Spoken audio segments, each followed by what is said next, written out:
Hello दोस्तों, नियति PCS classes में आप लोगों का स्वागत है। मैं हूं कमलकांत और अभी हम बात करेंगे बीपीएससी के संदर्भ में। और ख़ास करके अभी जो चर्चा हम करने जा रहे हैं, बिहार में बीपीएससी के माध्यम से संचालित की जा रही ब्लॉक एग्रीकल्चर ऑफिसर का जो इंटरव्यू चल रहा है उसके संदर्भ में।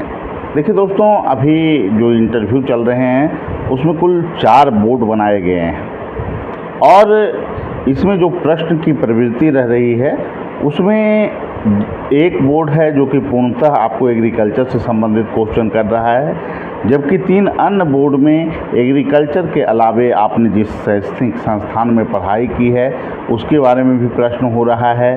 और फिर बिहार से खास करके जोड़कर प्रश्न काफ़ी ज़्यादा पूछा जा रहा है। आप किसानों की स्थिति में कैसे सुधार लाइएगा, किसान ऋण सही है, जो ऋण बिहार में है तुलनात्मक रूप से वो कम क्यों है पंजाब हरियाणा की तुलना में। तो फिर ये जो प्रश्न हैं और ख़ास करके नीतिगत जो प्रश्न कुछ पूछे जा रहे हैं, ये काफ़ी डिसाइडिंग फैक्टर होता है। जैसे कि सरकार के द्वारा जो सब्सिडी दिया जाता है उसके संदर्भ में, एमएसपी के संदर्भ में, तो ये सभी प्रश्नों को व्यवस्थित रूप से अच्छे ढंग से उत्तर देने की आवश्यकता है। और जो एग्रीकल्चर के जो प्रश्न हैं खास करके उसमें जो है कि अभी धान का सीज़न चल रहा है, तो इसके बारे में भी प्रश्न प्रमुखता से पूछे जा रहे हैं कि जलमग्न एरिया में कौन सी धान की वैरायटी अच्छे ढंग से उत्पादन दे सकती है, श्री विधि क्या है। फिर जो है कि आपको धान के वैसे किस्में जो जिसमें कम पानी की आवश्यकता होती है, धान में होने वाले डिजीज़ के नाम पूछे जा रहे हैं।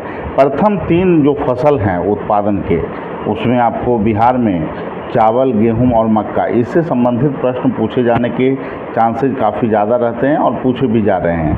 तो इसको बेहतर ढंग से आप लोग इन तीनों फसल पे काम कर लीजिए। और सबसे बड़ी चीज़ ये है कि जब क्वेश्चन का आप उत्तर दे रहे हैं तो वहाँ संतुलित उत्तर देने का काफ़ी आपको प्रयास करना चाहिए। बहुत सारे लोग जो है कि वहाँ गलती कर देते हैं। आप गवर्नमेंट के जो पॉलिसी है उस पर प्रश्न चिन्ह उठा देते हैं। करप्शन तो हर एक जगह है, ऐसा तो है नहीं कि सिर्फ बिहार में ही करप्शन है।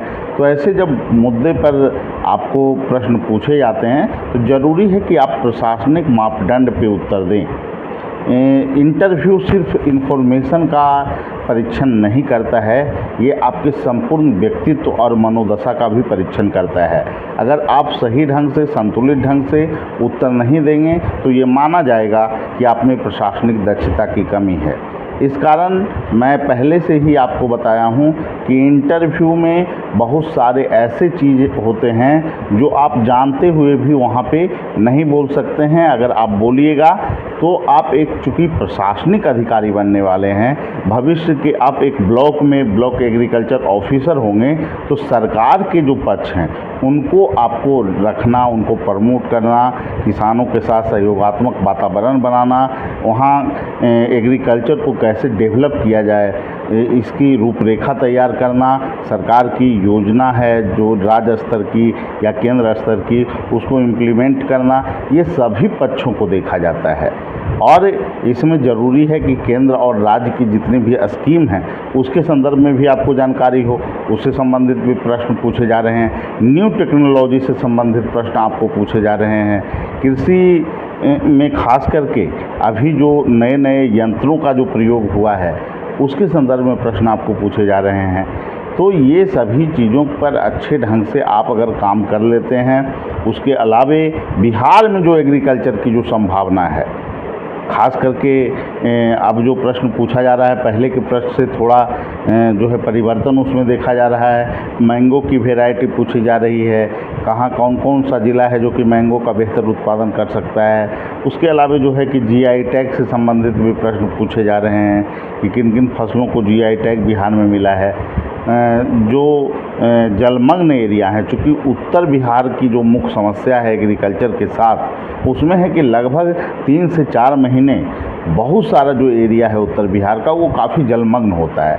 तो वहाँ आप कैसे एग्रीकल्चर को डेवलप कर सकते हैं, क्या क्या रिसोर्स हो सकता है। साउथ जो बिहार है वहाँ पर सूखा की जो समस्या है, वहाँ पर किन किन फसलों को आप प्रमोट कर सकते हैं।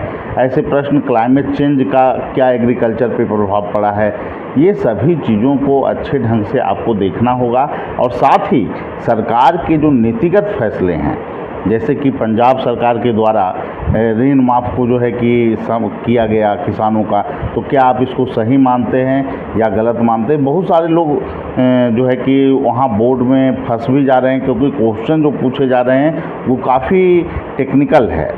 और वो जो है कि अगर आपको एग्रीकल्चर से भी क्वेश्चन अधिकांश पूछ लिया गया, तो 2-3 क्वेश्चन बोर्ड ज़रूर ऐसा करता है जहां पर आपको संतुलित उत्तर की अपेक्षा की जाती है।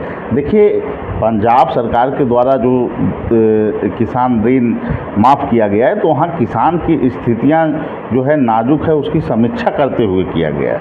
आपको इस ढंग से उत्तर देना पड़ेगा, और ये सरकार का नीतिगत फैसला है, तो इसको आपको सही के साथ ही जाना पड़ेगा। इस पर आप प्रश्न चिन्ह नहीं उठा सकते हैं, क्योंकि सब किसानों का ऋण माफ़ किया जाए या न किया जाए, यह सरकार का नीतिगत फैसला होता है। यह कोई प्रशासनिक दृष्टिकोण से आप इसका समीक्षा एक अधिकारी को करने का अधिकार नहीं है। तो बहुत सारी ऐसी चीज़ें हैं जहाँ पर आपको कैसे उत्तर देना है, कैसे संतुलित उत्तर देना है, इसकी आपसे काफ़ी अपेक्षा होती है कि आप एक ऐसे प्रशासक हों जो कि निष्पक्ष हों, किसी भी गवर्नमेंट के पॉलिसी को बेहतर ढंग से क्रियान्वित करें। आप किसी दल या विचारधारा से जुड़कर काम न करें।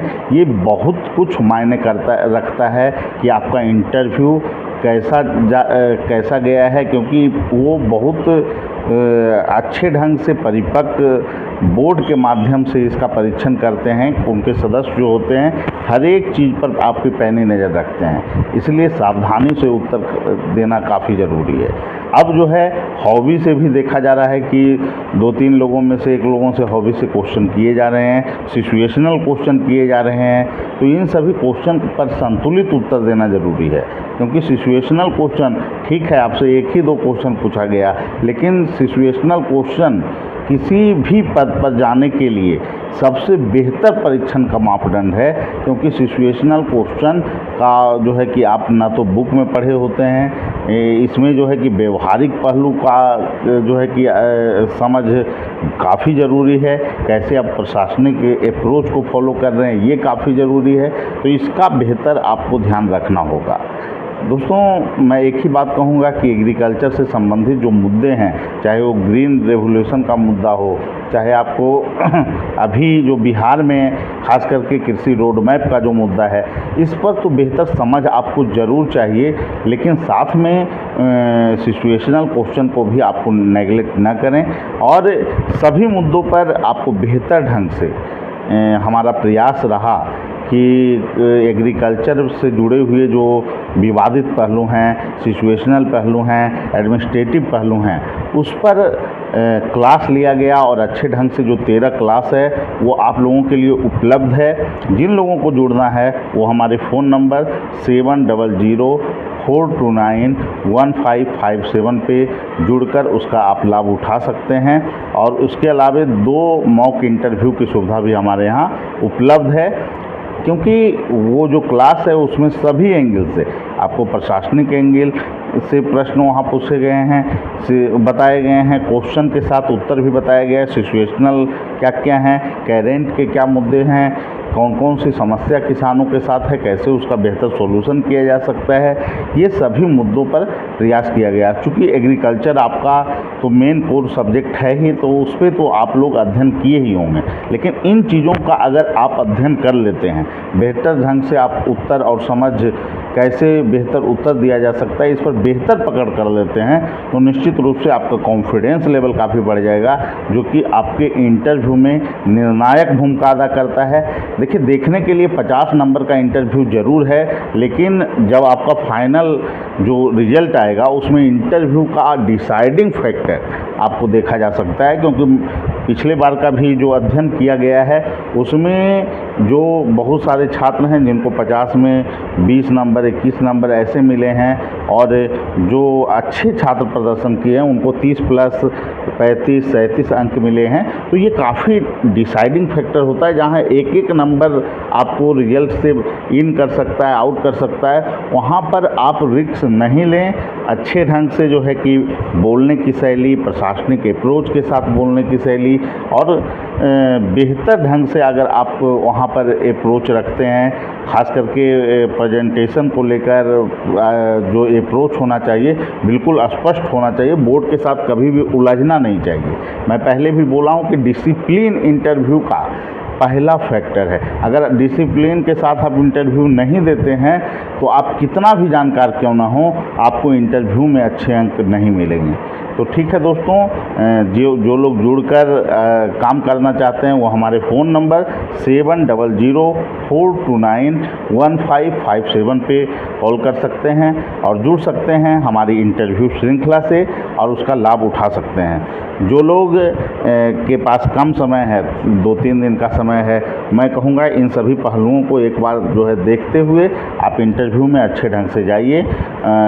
निश्चित रूप से अगर अच्छे ढंग से चीज़ों का जवाब देते हैं, अनुशासन के साथ आप जवाब देते हैं, तो आपको बेहतर अंक मिलेंगे। लेकिन जिन लोगों का इंटरव्यू थोड़ा लेट है, 4-5 दिन का गैप है, 6 दिन का गैप है, 7 दिन का गैप है, तो वो लोग, मैं यही कहूँगा कि अगर आप कहीं इंटरव्यू के लिए अप्रोच नहीं लिए हैं अच्छे ढंग से, आपको लग रहा है कि कमी आपको महसूस हो रहा है, तो निश्चित रूप से आपको जुड़कर काम करना चाहिए, क्योंकि इंटरव्यू काफ़ी डिसाइडिंग रोल प्ले करेगा आपके चयन में।